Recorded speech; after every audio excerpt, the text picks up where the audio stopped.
вы знаете о том, что нашему успеху в жизни иногда мешает страх, а мы даже не знаем, что это он. Сегодня мы объединим несколько жалоб и поговорим о нескольких синдромах, в глубине которых лежит именно страх, и мы поймем, какой. Начнем с жалобы молодого человека, которого судьба забросила в столицу.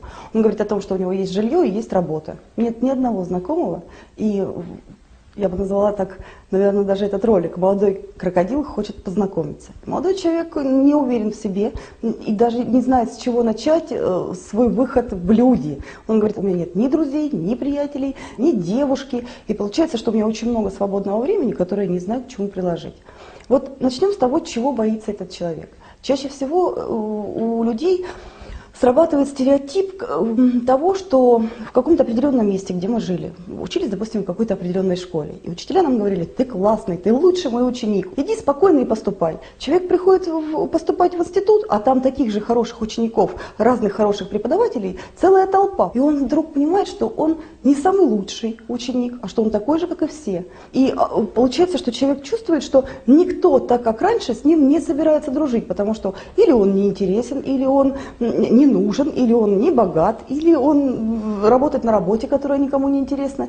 И самой мотивации, по которой этот молодой крокодил может пригодиться обществу, он не может себе найти. Но наверняка же у человека есть свои собственные увлечения. И наверняка на эту тему у человека есть, ну пусть 10 предложений, но он может завязать любой разговор в том месте, где есть такие же люди, которые этим увлекаются. Поэтому, когда человек понимает, что да, я один, да, надо осознать это и дать себе четко понять, что да, у меня сейчас нет знакомых. Я не буду сейчас заморачиваться на первом встречном, да, я сейчас буду, как вот учат пикаперов. Подходи к женщинам, знакомься, одна отказала, вторая отказала, третья отказала. Не надо думать вперед, что мне откажут. Не надо думать, что я не представляю из себя интереса. Не надо думать о том, что я некрасивый. Потому что вот комплекс Квазимоды, когда человек специально понимает, что он сейчас не на коне, он приехал в другой город, и ему нужно каким-то образом себя спозиционировать. Вместо того, чтобы наряжаться, есть обратная сторона медали. Человек опускается, не следит за собой. То есть он пришел с работы, снял пиджак, надел какую-то мятую майку, и в этой мятой майке выходит во двор или вообще сидит в квартире. В квартире точно мы себе единомышленников и единодушников не найдем. Так вот, когда молодой крокодил идет в люди, он, во-первых, должен прилично выглядеть, потому что общество как встречало, так и встречает по одежке. Во-вторых, у него должен быть какой-то определенный запас фраз про спорт, про грибы, про политическую ситуацию. Он должен понимать, с каким контингентом он общается. Должен реально знать, где у него есть фишки. Фишки, которые нужны обществу. Даже если ты великий писатель и сидишь в закрытом помещении, ты все равно можешь написать книгу, которая нужна миллионам. Но если ты что-то созидаешь, что-то умеешь делать лучше других, петь, плясать, танцевать, если ты можешь сказать Москве: на мое творчество, на мои рисунки, на мои наброски, на мою музыку, на мои стихи. Или: Москва, пусти меня в спортклуб, пусти меня на вот эти соревнования. Сколько людей, у которых жизнь решается просто так, в курилке, за случайным разговором, в купе поезда, знакомятся люди и через некоторое время становятся лучшими друзьями, мужем и женой, начальником и подчиненным. Все зависит от самопрезентации. Если у человека есть внутренний страх, и на этом внутреннем страхе человек не может правильно подать сам себя, значит, он не может смотивировать сам для себя, где он хороший. Где он косячит, где он слаб, он себе придумывает всегда. И добрые люди всегда помогут. А давайте найдем положительное. Что в тебе есть? Может быть, это какая-нибудь суперулыбка. Вот есть мальчики, которые звездились только от того, что они правильно смотрели в камеру и правильно улыбались. И поэтому, если молодой крокодил хочет знакомиться, перво-наперво он должен знать, с кем он хочет познакомиться. Те, с кем он хочет познакомиться, вводятся в определенном месте. Если он автомобилист и у него Мерседес, значит, он идет туда, где продаются детали Мерседес, и наверняка там заведется разговор. Да просто крутить ключи от Мерседеса — это уже повод для разговора. Если он идет знакомиться с девушкой, какая нужна девушка? Поднимись в любом сити-центре на этаж, где есть кинотеатр, и палитра девушек, которые сидят только и ждут, когда же наконец появится нормальный человек с жильем и работой в столице. Вот если правильно себе все смотивировать, то жизнь становится намного лучше. Ведь смотрите, вот неуверенность в себе, она появляется и тогда, когда человек не верит в себя не только вот как в персону, которая может заинтересовать, но и не верит в себя как в человека вообще, который из себя что-то представляет. Корни у этого комплекса лежат в том, что иногда человек перестраховывается. Он говорит о том, что я не пойду туда, потому что мне не получится, меня точно не возьмут. Рожей не вышел, документ не такой. И для того, чтобы вот опять же первую нитку Ариадны дернуть, человек сначала придумывает себе все, что у него плохо, а не то, что у него хорошо. Очень хороший совет. Садитесь на пол и раскладывайте перед собой все документы и бумаги, которые у вас есть. Посмотрите на бумаги, кто вы есть. От школы, от грамот, от увлечений, от наградных книжек. Васи Пупкина 6 класс А за способности в литературе, за 100-метровку и еще за что-то. Это было, это уже отработано. Зачем мы бросаем то, что мы делали? Ты пробовал себя в спорте? Попробуй еще раз. Это то же самое, что открыть Евгения Онегина и прочитать в 18 лет и в 35. Это разные произведения. Попробуй вернуться к спорту еще раз. Ты можешь взять там энергии. Попробуй вернуться к литературе еще раз. Ты можешь взять там энергии. И где-то там, в читальном зале, сидит та, которую ты ищешь. Опять, увлечение ли это по работе? Но, наверное, легче, чем на работе, найти себе единомышленников нигде нельзя. Поэтому есть бизнес-ланч, на котором всегда у людей есть возможность говорить 3-4 предложения. Есть люди занятые, которые торопятся домой, у кого-то маленькие дети, у кого-то любимая женщина, у кого-то больные родители. Но есть же люди такие точно, как и ты. Где-то же они есть. Сиди и думай, где.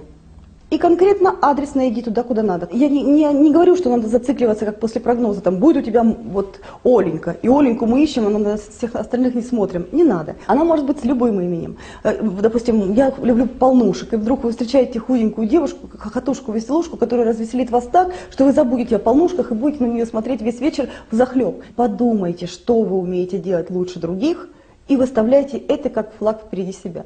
Если человек не уверен в своих способностях, если он боится что-то начинать, и вот сама решимость на первый шаг, она должна поступать откуда-то. Лучше, если она поступает изнутри. Но иногда таким толчком, да, таким психостартером, таким волшебным подпопником может стать любимая женщина, мама или лучший друг. Надо просто понимать, что слезами залитый диван – это не плацдарм для развития хорошей нормальной жизни. Иногда вот все хорошо, и дом есть, и ремонт сделали, и кушать есть что, и надеть что есть. Человек разворачивается, бросает в чемодан нестиранные вещи, говорит: я еду по работе, мне в командировку, он радуется любой командировке. Не потому, что он не любит близких, это потому, что ему надо в путь, потому что ему надо куда-то, и его надо понимать со всеми его вот этими тараканами, да, и получается, что если мы видим и можем назвать конкретно, вот вы реально видите, человек заморочился, допустим, на своем здоровье, и он говорит, что я самый больной в мире, у меня все плохо, да, мы просто говорим: алло, у тебя синдром Карцена. Я тебе сейчас дам банку варенья и пачку печенья, мы сейчас проедем, тебе доктор сказал, что плохой диагноз. Давай проедем еще 3 медицинских учреждения и поставим этот диагноз окончательно, пока ты сейчас не сошел с ума. Если вы сейчас обратите внимание, врачам тоже нужно жить. Если вы придете исследовать свой желудочно-кишечный тракт, вы узнаете о том, что вы умираете. Если вы пойдете проверять свое зрение, вы слепнете. Слух, вы глохнете. Понимаете, что врачи нужны для нашей жизни, а не мы для того, чтобы врачи жили. Это надо очень четко понимать.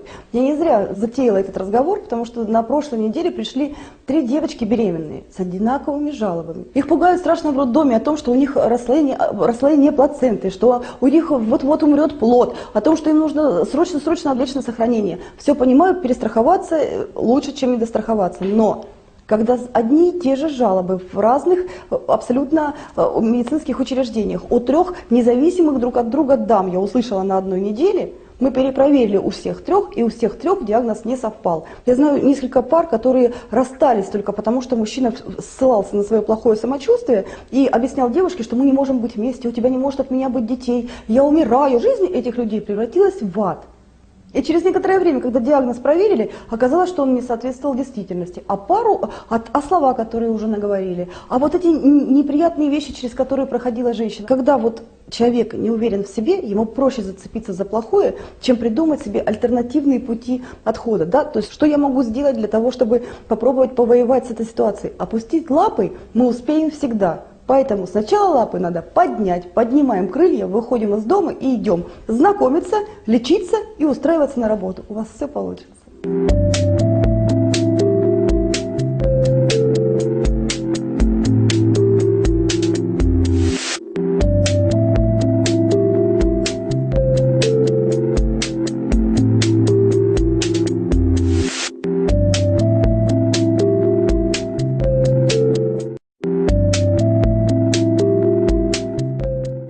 дорогие любители России.ру и нашей психологической странички. Мы сегодня назовем ролик «Без паники».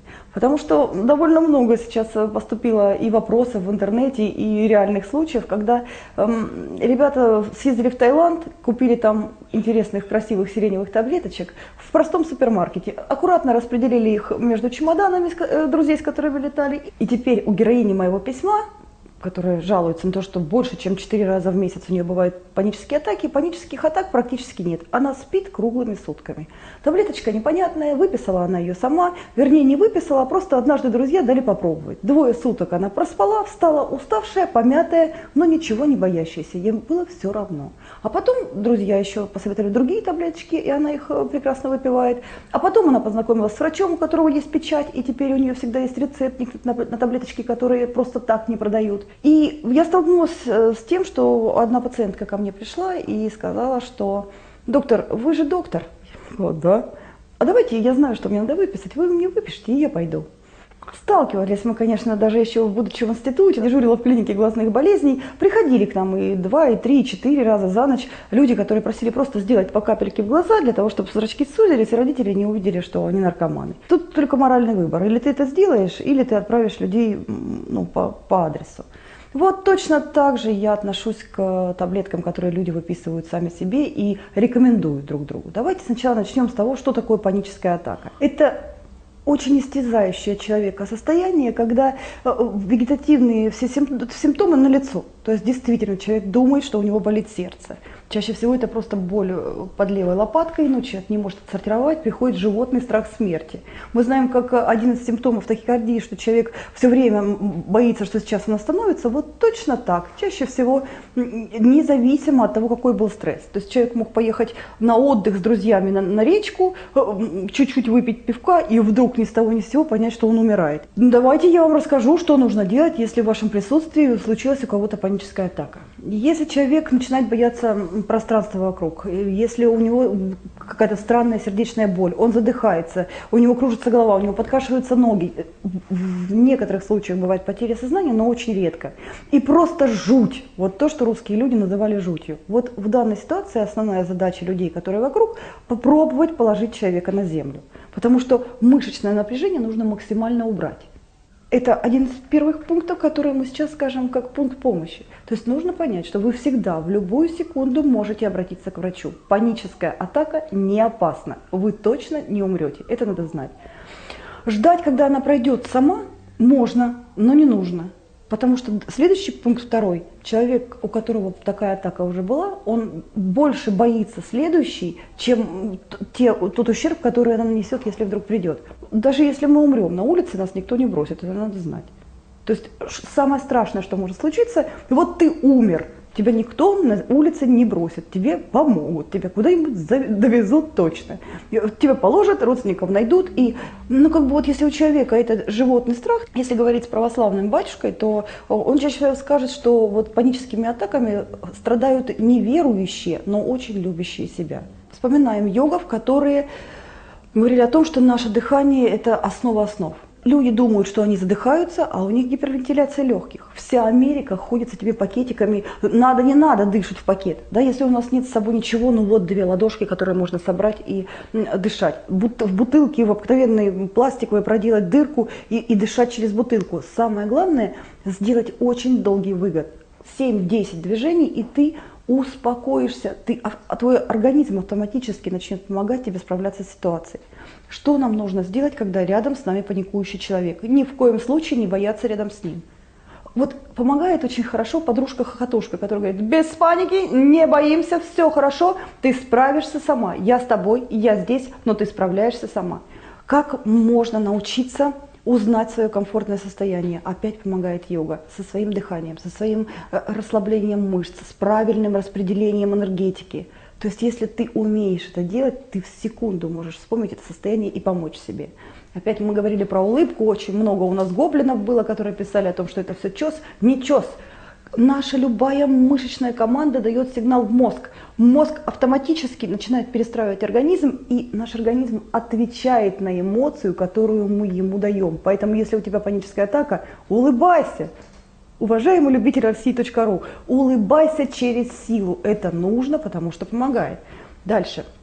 Дышим, улыбаемся, смотрим по людям. То есть если нам нужно отвлечься, постарайтесь перестать думать о себе. Я умру там, или там, допустим, я боюсь публичных выступлений. В данную секунду вам нужно взять себя в руки. И даже если вы лектор, и у вас впервые это с вами случилось, во-первых, можно попросить 5-минутный перерыв и тихо уползти за сцену, продышаться. А можно в данную секунду, если ты понимаешь, я ничего не соображаю, бывает и так, нужно посмотреть, а много ли женщин в первом ряду сидит на высоких каблуках, а много ли студенток красится помадой. Есть такие моменты, когда вам нужно просто переключиться, остановиться и посчитать деревья в районе вот вашего ближайшего места расположения. Остановиться, отдышаться и идти дальше через силу. Потому что один из первых признаков, человек, который боится панических атак, он начинает сидеть дома. И через некоторое время начинает очень спекулировать своим положением. То есть зачем решать большие проблемы, если можно прикинуться тазом, накрыться и под этим тазом спокойно сидеть. Родственники приготовят поесть, позанимаются с ребенком. Я болею. Сколько можно болеть? Год, 2, 3, 4, 5. То есть если понять, что человек, который кричит «помогите», вот это не проявление слабости, а наш элементарный, один из рычагов достижения успеха любого. И одна из тактик справления с паническими атаками. То есть если дома носятся папа и мама, которые тебе говорят: ой, ты хорошая, ой, ты золотая, ой, у тебя же такие приступы, ой, ты наша кисонька, и тут же через некоторое время у них не выдерживают нервы, и они тебе рассказывают, что ты дура, то у тебя, конечно, внутренний конфликт. Когда же ты, наконец, поднимешь свой зад и займешься чем-нибудь? И вот когда я разговариваю с людьми с паническими атаками, я вдруг понимаю, что у них действительно очень часто идет несостыковка. Они или уже добились чего-то к этому моменту, и у них животный страх от того, что сейчас раскроется обман, а они не то, что есть на самом деле. Или их не устраивает их образование и работа, на которую они ходят каждый день. Или их достал уже партнер, и эти каждодневные домашние вопли и выяснения отношений. Получается, что сам механизм панической атаки заключается в том, что мы все свои проблемы вдруг вот выпили таблеточку успокоительную, да, разноцветную, и утопили в том же самом стакане. Мы уже говорили о том, что у нас бессознательное стакан с водой, а сознательное – это спичка, которая в нем плавает. Мы взяли и утопили. Но ничего не решается, непонятно от чего у тебя эти все проблемы. И если ты это не добудешь со специалистом, сиди и колупайся сама. Но чаще всего за один приход психолог может найти источник страха. Если мы его поймаем за хвост, это уже полдела. Дальше врач-терапевт назначает седативный препарат какой-то, ненадолго, максимум на 3 месяца.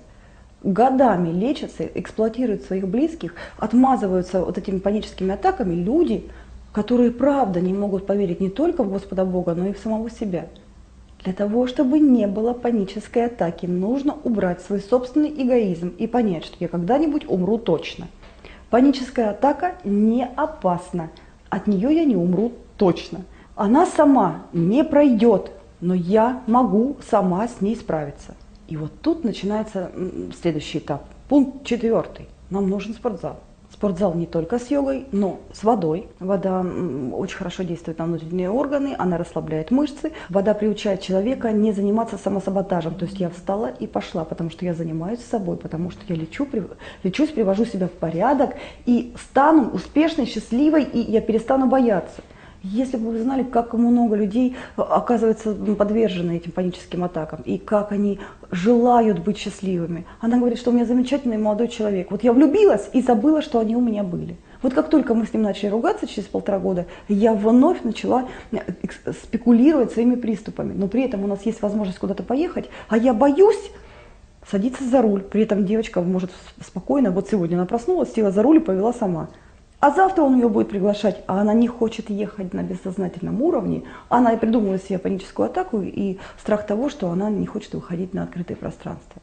То есть получается, давайте, если мы сейчас будем назначать себе седативные препараты, значит мы превращаемся в траву. Мы не только себя не заводим для того, чтобы жить, мы себя успокаиваем, чтобы уже была то ли воля, то ли неволя. Я сейчас не рассматриваю страх подростка, который первый раз скачет на коне. Я сейчас не рассматриваю страх алкоголика, который пил 5 дней, и теперь ему муха, которая летит, страшна, потому что она может залететь в глаз, и он останется слепым. Каких только страхов у людей не бывает, но паническая атака, у нее свой почерк. То есть надо просто знать, если я захожу в большой магазин, где очень много крупной плитки, где много блестящих флаконов, где высокие потолки, огромная толпа, и я вдруг чувствую себя неуютно, Нужно развернуться на пятках на 180 градусов, выйти из магазина, 10 раз вдохнуть и выдохнуть. Тому, кто курит, помогает выкурить сигарету. Это правда. Кто-то должен взять крепенько за руку и сказать: без паники. 10 минут, и это все закончится. А дальше нужно понять, не настраивать себя перед входом в метро, а вдруг со мной снова это случится. Не заходиться ужасом в аэропорту только на звук двигателя, а просто начать работать с собой в обратном абсолютном направлении. У Кастанеды так написано о том, что меня не будет на той дороге, где стоит человек с ружьем. Ну, русское радио нам дудит: все будет хорошо. Это трудно взять самому себе на вооружение. Ты сам себя настраиваешь на минус-информационную волну. Ты на этой волне точно так же себя и подаешь. Если мы говорим о механизме вот этого 9-го вала, волны, которая накатывает на человека, это просто отравление своим собственным адреналином. То есть и доктор, выписывая какой-то определенный препарат, он же видит тебя в лицо. И именно поэтому он будет норадреналин и серотонин этот твой регулировать. Он тебя видит, и поэтому он назначит то, что нужно тебе, а не тетя Маша сказала, и не Петя ему помогло. Только твоя собственная терапия, только твой собственный психолог, который разберется в тебе. Ты скажешь то, что ты не скажешь маме и подруге. Ты расскажешь о своих проблемах, и мы поймаем твой страх за хвост. Не бойся, без паники. Все будет хорошо.